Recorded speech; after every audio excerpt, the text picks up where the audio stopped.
fakta hidup loh. Dari dulu kita itu selalu punya kemampuan untuk mengadjust kan, pikiran-pikiran yang universal itu diindigenisasikan ke dalam kenyataan Indonesia sendiri. Nah jadi Pancasila adalah bukan berarti sumber-sumbernya dari mata air yang muncul dari lokalitas, tapi humanisme, demokrasi, bahkan ketuhanan, keagamaan berasal dari luar, tapi berhasil kita indigenisasikan. Sementara hasanah-hasanah terbaik bangsa itu sendiri yang terangkum di dalam Lagaligo, di dalam Suryo Mataram lah, dalam Tritang Tunya Sunda, mulai jadinya Bolon Sumatera Utara. Ngomong-ngomong familiar gak sih dengan istilah-istilah itu? Mulai familiar. Diangkat, diteoretisasikan, membentuk sistem filsafat. Nah, itulah apa? Jadi Pancasila ada sesuatu yang dalam ketimbang 36 butir itu. Problem kita dulu kan berhenti mempelajari Pancasila itu PMP pada soal 36 butir, itu pun menjadi bahan hafalan gitu. Turunan terakhir setelah epistemologi baru turun ke aksiologi. Dengan epistemologi macam gini, aksiologinya harus seperti apa? Gitu. Nah, jadi itu akan membuat kita berpikir keras, misalnya dalam ekonomi, di dalam politik. Kalau ontologinya kita ini sebenarnya ingin mencari persatuan, lalu modus demokrasi kita dalam aksiologinya yang benar itu harus cara apa?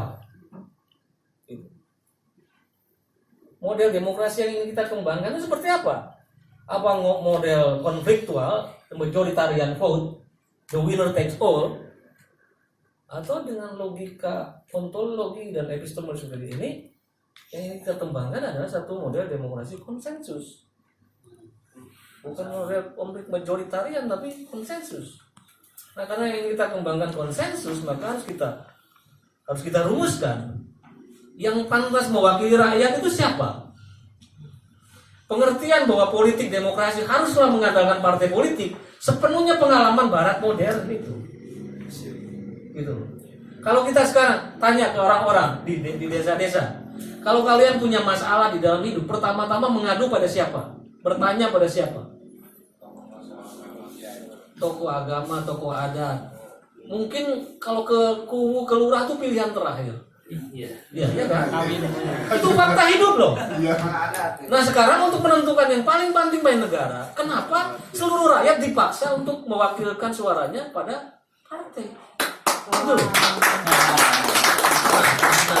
Ini dan pengertian ini sepenuhnya salah, dan guru-guru politik cenderung hanya menguasai teori-teori politik Barat kontemporer tanpa melihat fakta realitas sosiokultural. Padahal di dunia ini, pertama wakil rakyat itu tidak selalu berarti harus dimulai partai. Ingat dalam sejarah Amerika sendiri, Amerika itu dulu kan sebenarnya konfederasi. Negara-negara independen kemudian bersatu. Maka pertama-tama yang disebut wakil rakyat di Amerika itu wakil negara bagian. Itu di-connect di beberapa pertemuan, tapi terakhir di Connecticut mulai berpikir, ternyata kalau wakil rakyat itu hanya wakil negara bagian, ternyata bias kepentingan negara-negara bagian. Kalau begitu persatuan nasional kita apa kalau semuanya perjuangan negara bagian?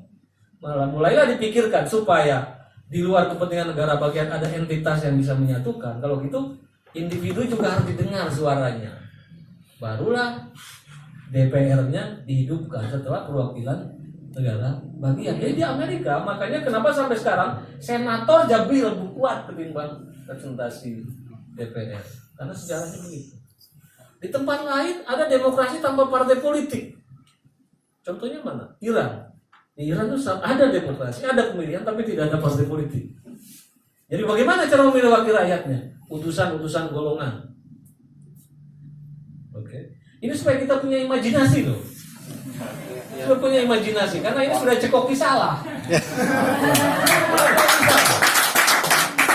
Nah, alam pendiri bangsa udah advance banget. Pertama dia juga mempertimbangkan bahwa mereka juga orang-orang modern punya partai. Wakil rakyat itu berarti pertama harus mewakili individual right lewat partai politik. One man, one vote, one value lewat DPR. Tapi kedua, mereka sadar Indonesia itu terjadi masyarakat kelompok-kelompok, dan kelompok ini tidak selalu mayoritas, ada kelompok-kelompok marginal gitu kan, yang tidak selalu suaranya bisa diwakili oleh suara-suara partai.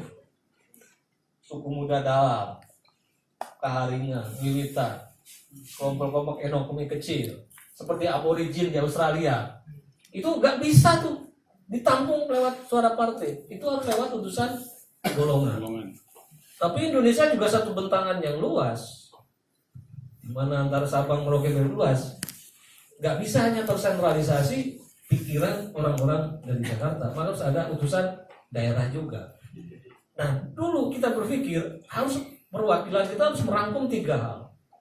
Wakil daripada suara individu lain, wakil dari komunitarian lain, utusan golongan, dan wakil dari teritorial lain, utusan daerah. Ini menyatu dalam satu sistem konsensus deliberasi kita namanya Majelis Permusyawaratan Rakyat. Nah, ini bisa panjang lagi nih. Apa signifikansinya MPR ini? Nah, ini ada kaitannya dengan sila kelima tadi. Ini soal keadilan. Kalau kita membandingkan bahwa ekonomi ini harus juga membentuk dasar persatuan. Sekarang kan ekonomi menjadi dasar perpecahan. Kalau ekonomi harus menjadi dasar persatuan, maka kemudian cara kita berekonomi pun tidak bisa didikte oleh golongan-golongan yang kuat saja.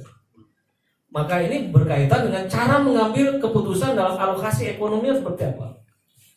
Ini kalau di dalam kapitalisme, alokasi ekonomi sepenuhnya utamanya didrive oleh pasar. Di dalam komunisme, alokasi ekonomi didrive oleh ekonomi komando negara, state. Nah, karena ekonomi Pancasila itu tadi ingin menyatukan, dalam konteks menyatukan tidak seperti komunisme yang anti orang kaya gitu loh. Tapi bagaimana yang kaya tidak menjadi jahat, yang kaya bisa berbagi, bisa bekerja sama. Maka alokasi ekonominya harus dimusyawarahkan bersama di dalam Majelis Permusyawaratan Rakyat, ya, untuk menghindari dikte-dikte pengambilan keputusan ekonomi oleh kekuatan-kekuatan ekonomi kuat saja atau golongan tertentu saja. Yang itu kemudian dituangkan namanya dalam kerangka garis-garis besar haluan negara.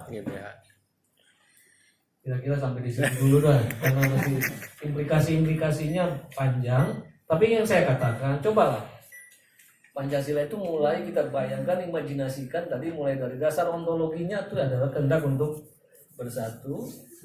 Dari situ muncul satu epistemologi, kalau kita ingin bersatu, kita harus membangun sistem berpikir bahwa kebenaran itu bukan mutlak hanya di satu titik. Di Kristen mungkin ada kebenaran, di Islam ada kebenaran, di Hindu ada kebenaran, ya, di orang kecil ada kebenaran, di orang kaya ada kebenaran gitu loh. Nah, caranya tidak bisa dengan logika Aristotelian, tapi iluminasi. Nah, turunannya ke tingkat aksiologi harus seperti apa supaya kita ini bersatu, bukannya atas dasar saling membunuh, saling menikam, tapi semuanya demi sama-sama berbagi, semangatnya berbagi.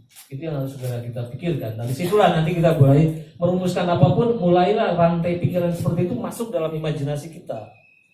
Jadi kita ini makanya bukan sepenuhnya competition, tapi namanya co-opetition. Ada kompetisi tapi dalam kooperasinya. Oke, itu saya. Terima kasih.